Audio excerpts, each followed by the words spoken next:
Wanarawana atau hutan kera atau Monkey Forest termasuk kawasan hutan sakral yang terletak di kawasan Ubud, tepatnya di wilayah desa adat Padang Tegal. Luasnya kurang lebih 10 hektar dan memiliki 115 jenis pohon yang sudah berumur ratusan tahun. Antaranya pohon pinang, pohon bambu, pohon mahoni, dan pohon beringin. Pohon beringin merupakan pohon yang dianggap suci dan digunakan saat upacara kremasi pembakaran mayat. Keindahan dan kesakralan Ubud Monkey Forest mulai terasa saat kita memasuki areal muka kawasan ini. Di sisi belakang barat, terdapat patung Dewi Sri yang berdiri anggun sambil membawa padi. Tak jauh dari situ, ada juga patung bidadari berupa apsari yang menghadap ke arah muka gedung. Patung apsari ini disimbolkan dengan 3 patung dewi yang memberkahi kesuburan bumi dengan keberlimpahan air susu kehidupan dan panen pertanian. Pintu masuk kawasan hutan ini berupa sebuah gerbang yang menyerupai candi terbelah yang melambangkan gunung dengan segala kekayaan hayati dan faunanya. Suasana hutan yang asri dengan kerimbunan pohon yang menjulang, ditambah bunyi cercit burung yang berpadu dengan sepoi angin seakan menambah keteduhan hati. Di hutan ini terdapat sekawanan kera yang telah menghuni kawasan selama ratusan tahun. Ada sekitar 900 ekor kera Bali ekor panjang yang dalam istilah ilmiahnya disebut Macaca fascicularis. Dalam bahasa Inggris disebut magek. Mereka bebas berkeliaran di sekitar areal cagar alam. Sekalipun sudah menjadi kawasan wisata yang terbuka untuk umum, namun ada beberapa bagian kawasan yang tidak dapat dimasuki oleh para pengunjung, yaitu kawasan Cuci Pura. Ada 3 buah pura yang sangat dijaga kesakralannya oleh masyarakat setempat. Masing-masing, Pura Dalam Agung yang terletak di barat daya kawasan cagar alam merupakan tempat untuk memuja Tuhan atau Hyang Widi dalam personifikasinya sebagai Dewa Siwa, Hyang Pendaur Ulang. Yang kedua, Pura Beji di sebelah barat laut yang digunakan sebagai tempat memuja Tuhan dalam personifikasinya sebagai Dewi Gangga. Pura ini adalah tempat pensucian sebelum dilangsungkan upacara atau piodalan dan digunakan pula untuk acara melukat, yakni pembersihan diri lahir dan batin secara spiritual.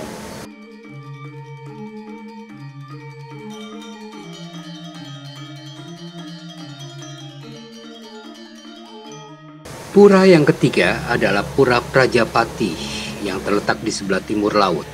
Di pura ini umat Hindu memuji Tuhan atau Hyang Widi dalam personifikasinya sebagai Prajapati. Lokasinya berdampingan dengan areal kuburan, yakni makam yang hanya digunakan sementara waktu untuk menunggu acara ngaben massal yang diadakan setiap 5 tahun sekali. Keberadaan pura-pura ini memang sangat mengentalkan suasana sakral di kawasan Ubud Monkey Forest.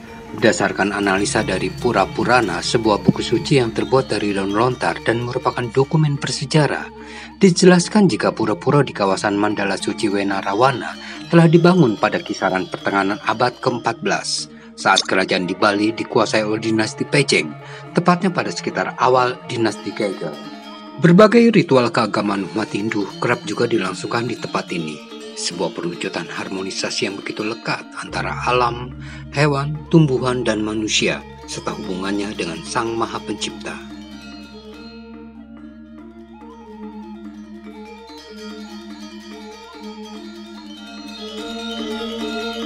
Nah, di Monkey Forest ini, mereka ini monyet-monyet yang long tail. Bahasa Latinnya itu adalah Macaca fascicularis. Mereka punya grup di sini, ada 7 grup kira-kira.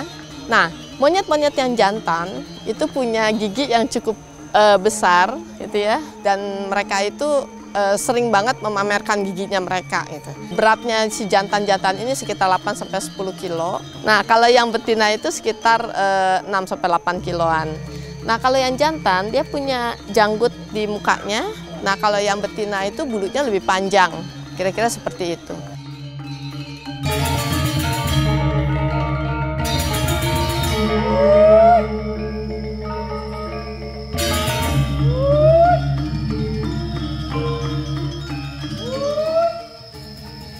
Kami dari tim konservasi yang memberi makan monyet setiap hari paginya. Jam 6 lebih 10 menit sampai 15 menit. Tiap hari Senin jagung sama sweet potato. Kalau monyet sudah mulai keluar, dia dikasih makanan lagi sekitaran jam setengah 12, jam 11. Sore harinya tetap lapangan itu ngasih makan jam 5. Pemakanan favoritnya jagung sama pisang. Lagi satu daun pepaya.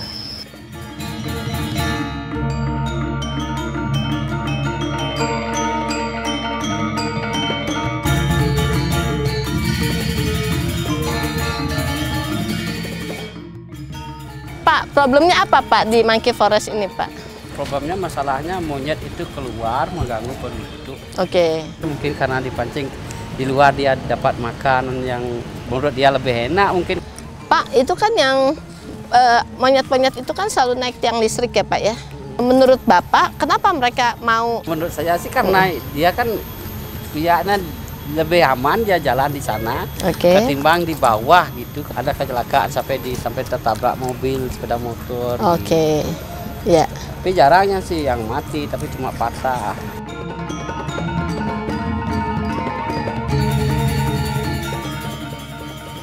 Interaksi monyet dengan para pengunjung memang menjadi catatan penting di kawasan ini. Tak heran jika berbagai peraturan dipasang di sekitar hutan sebagai pengingat. Misalnya, pengunjung tidak diperkenankan melakukan kontak mata dan kontak fisik secara langsung kepada para kera untuk menghindari kemungkinan kasus cakaran dan gigitan.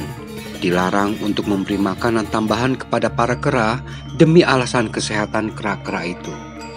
Atau dilarang pula membawa tas belanja yang mengundang perhatian para kera agar tidak terjadi hal yang tidak diinginkan.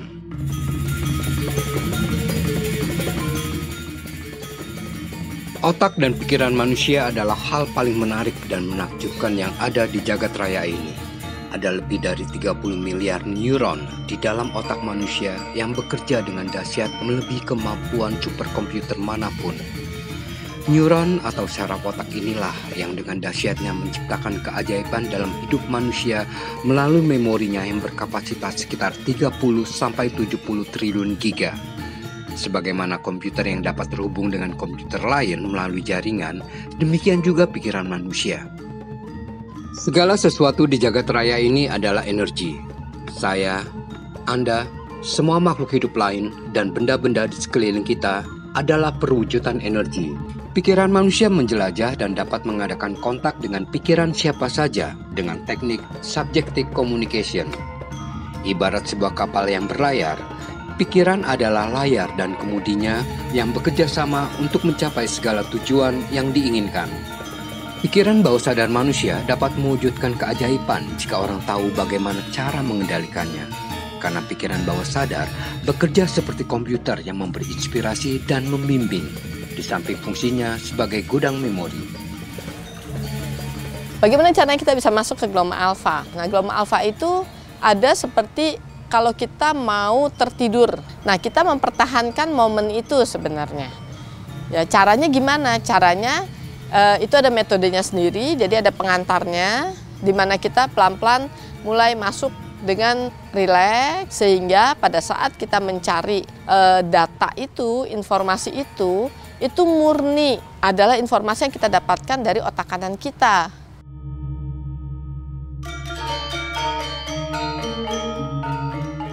Ini bukan tiba-tiba saya dapat kemampuan ini, tapi karena satu proses dari pembelajaran. Bagaimana awal pertamanya itu saya mempelajari yang namanya linking awareness, lalu kemudian saya mulai belajar yang namanya mindscape, saya juga belajar namanya energetic. Nah, akhirnya kita berusaha untuk menggabungkan beberapa bidang ilmu ini, dan saya membuatnya menjadi satu ilmu yang namanya mind power. Nah, apa keuntungannya? Ya, keuntungannya supaya kita bisa lebih mengerti tentang hewan-hewan yang ada. Karena mungkin mereka berubah secara behavior. Banyak kasus yang datang ke klinik itu bermacam-macam. Itu mulai dari hewan-hewan yang stres karena mereka tidak mau makan. Ini ada satu kasus di mana anjing ini menjadi pemurung sekali. Ternyata waktu ditelusuri dia marah karena dia disteril tanpa permisi. Jadi kadang-kadang yang menurut manusia itu tidak penting, untuk mereka itu bisa juga penting. Ya, salah satu manfaat dari mind power ini adalah kita bisa melakukannya untuk komunikasi dengan hewan atau makhluk lain. Dengan tumbuhan juga bisa sih sebetulnya. Banyak ya penyakit yang sebenarnya tidak perlu diobati dengan pemberian obat. Karena banyak sekali penyakit-penyakit yang ternyata ditimbulkan oleh ketidakseimbangan emosi. Ya, misalnya hewannya marah atau sedih. Ketika kita melakukan mind power ini, kita harus dalam keadaan rileks. Kemudian juga mesti ada rasa senang ya, rasa joy gitu ya, bahagia, happy. Terus kita cari akar permasalahannya apa dengan mind power. Beberapa kali kami melihat sebuah fenomena yang menarik, di mana monyet-monyet beriringan itu jalan di kabel listrik. Mereka itu sebenarnya sedang menuju ke restoran yang ada di luar dari Monkey Forest ini. Nah, monyet-monyet ini sebenarnya tahu, tapi mereka sebenarnya tidak punya banyak pilihan. Karena kalau mereka harus jalan lewat darat, mereka biasanya tidak bisa karena mereka akan dihalau oleh petugas. Ya, jadi menurut saya mereka pintar sekali untuk mencari cara sehingga mereka bisa sampai di restoran untuk mengambil makanan.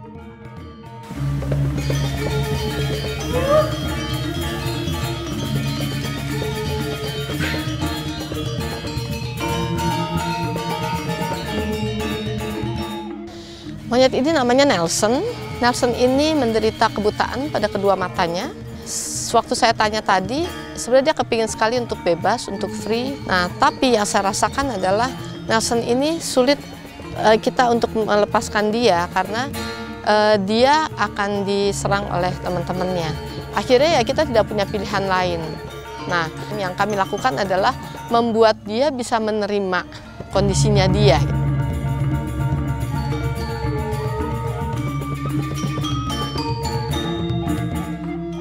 Kekuatan otak kanan untuk menyelami apa yang dirasakan atau dipikirkan makhluk hidup lain lewat gelombang alfa dan theta memang cukup berperan dalam beberapa aspek kehidupan. Lewat gelombang ini, manusia bisa merasakan sebuah perasaan dan pikiran makhluk hidup lain yang tak bisa diungkapkan secara verbal. Di gelombang alfa, vision yang terlihat biasanya situasi saat ini.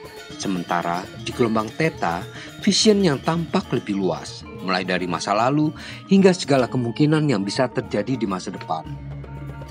Disinilah mind power hadir untuk membantu kita memahami apa yang dirasakan hewan atau orang yang kita lihat. Kita bisa membaca emosinya atau juga merasakan sakit yang mungkin mereka idap di bagian tubuh kita.